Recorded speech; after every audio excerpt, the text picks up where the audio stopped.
530 before the outlines now viral takedown of putting fancy lotion on your face began to ricochet around my timeline and probably yours. I don't think anyone's plans for the week included writing a stirring political defense of skincare.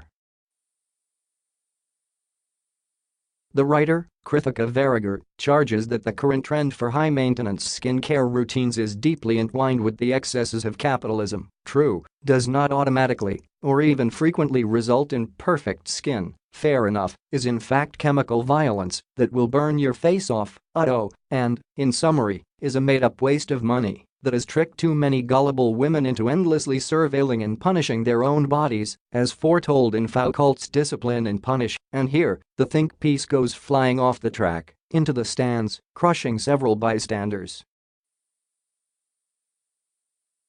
Perfect skin is unattainable because it doesn't exist. The idea that we should both have it and want it is a waste of our time and money, Varagar writes.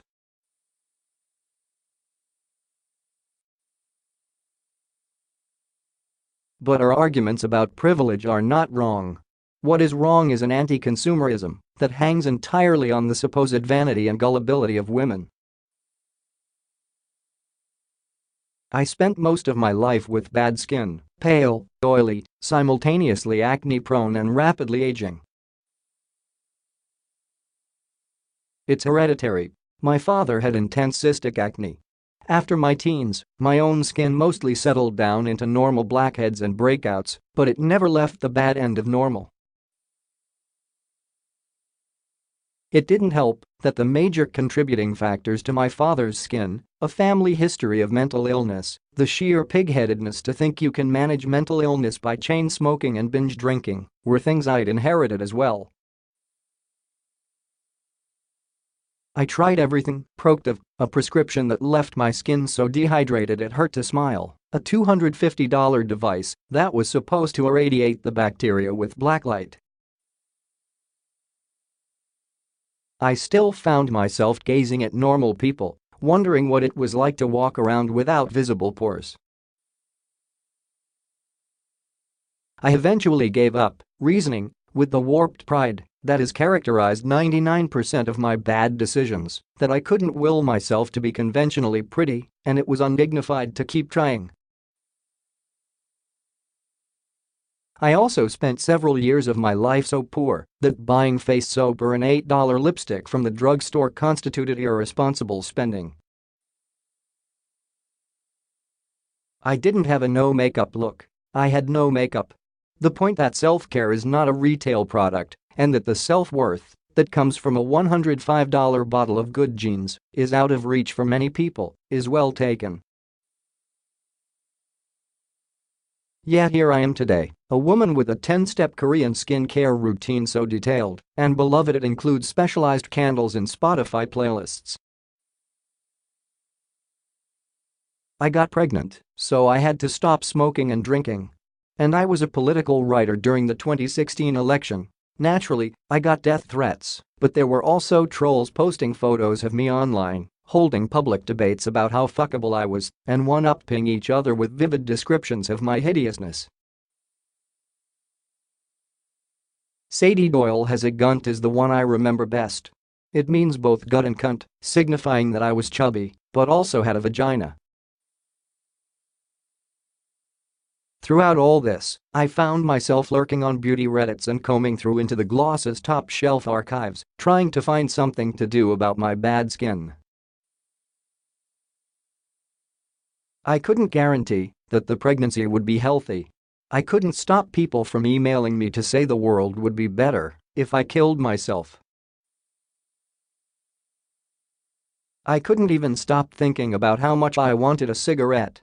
But, by God, I could find a reasonably priced, pregnancy-safe serum that dealt with enlarged pores. The performance of class that Varagar deplores is undeniably part of the skincare fad. That fresh-faced, milk-bathed glossier complexion is expensive and intentionally signifies a certain kind of hip, youngish, upwardly mobile professional woman. And, yes, some of it is about the social pressure to look good. It hasn't escaped me that I started reading up on cleansers and exfoliants at the precise moment I was both A. undergoing a drastic and frightening physical transformation and B. experiencing harsh public scrutiny. On some level, the whole thing came down to a need to control how people saw me. But women also get into skincare for the same reason they get into knitting or Call of Duty, because it's fun. Women from Jude Chow at Fashionista to Gia Tolentino in The New Yorker have written about skincare's self-soothing properties. A thread on our skincare addiction called Relationship Between Skincare and Depression has 63 comments and counting. It's a huge distraction from thinking negative thoughts, and I've been really encouraged by seeing positive results when adding in a new product or technique, the original poster writes. Kinda gross, but I sometimes feel so down that I don't want to shower and stuff like that, writes another user. My skincare kind of pushes me to do other basic self-care things because I actually want to get out of bed and go to the bathroom and do all my stuff. Elaborate skincare combines the vaguely scientific with the pseudo-spiritual. There's the meditative quality of lying down with a sheet mask on, the ritual of applying exactly the right ingredients in exactly the right order. There are also all those medical-sounding benefits, requiring the user to research and comparison shop and pleasurably obsess over her own needs. Women on our skincare addiction talk about the craving to put on a sheet mask at the end of the day rather than pour a glass of wine. They say things like, "I love being able to go into the bathroom, shut the world out, and just pay attention to what's going on with my body." What we're talking about when we talk about skincare is not just female consumption or even female gender performance, but female pleasure. The fact that our culture devalues female pleasure is not new. As Lily Loufbarou wrote recently in a blockbuster essay for The Week, women are so socialized to ignore their own feelings that we've normalized even physical pain. But when the realities of female enjoyment collide with consumerism and capitalism, female pleasure isn't just ignored, it's cast as soft, decadent and frivolous in a way that male spending is not. Skincare is hardly the only hobby with a price tag. My husband buys watches and outdoor workout gear, and he zones out with a video game when stressed. I knew one man who collected antique cameras, another built bicycles in his spare time. All of these hobbies are consumerist in that they all require consumption. Some stereotypically male pursuits, a crate full of vintage comic books, an expertly curated shelf of records, have no point outside of procuring the objects in question. The hobby is, literally, shopping. Yet somehow, none of this inspires the same contempt as a woman applying $175 Vintner's Daughter serum in front of a mirror. The men are just enjoying themselves. The woman is a narcissistic sucker who has been fooled into paying too much for an experience we've deemed to have no value. Of course, the beauty industry sells things based on false promises and phony luxury. That's part of what capitalism does. It invents needs in order to sell solutions and fools us into buying junk. But it's a mistake to frame the beauty industry as some especially loathsome offender. Glossier is cheap because it markets to millennials. K-beauty and French pharmacy products are sold at Target. My Miracle Acne Serum comes from The Ordinary and costs less than $6.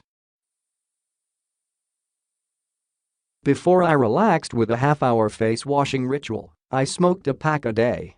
The corporations that knowingly foster and trade on addiction and disease are surely far more cynical, exploitative and dishonest than the guys putting a too high markup on some moisturizer at Sephora. It seems more likely that we view the Sephora purchase as shallow or contemptible because we've stereotyped women themselves as vain, shallow, and acquisitive. Consumerism as applied to women is blatantly sexist, Ellen Willis wrote in a 1970 essay that started making the rounds shortly after the outline piece. The pervasive image of the empty-headed female consumer constantly trying her husband's patience with her extravagant purchases contributes to the myth of male superiority. We are incapable of spending money rationally. All we need to make us happy is a new hat now and then.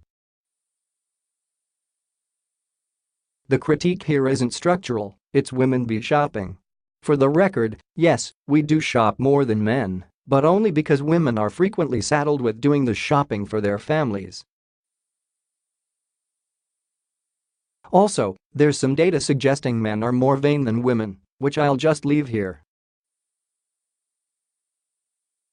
It's sexist, not only in how it elides women's lived reality. Anyone who has tasted the brutal contempt our society has for older women would think twice before telling a woman she doesn't really need anti-aging products, but in how it casts female want itself as dirty, shameful, inherently self-indulgent. Our image of the decadent aristocracy is Marie Antoinette spending money on fashion and makeup, not her incompetent, childlike husband Louis XVI.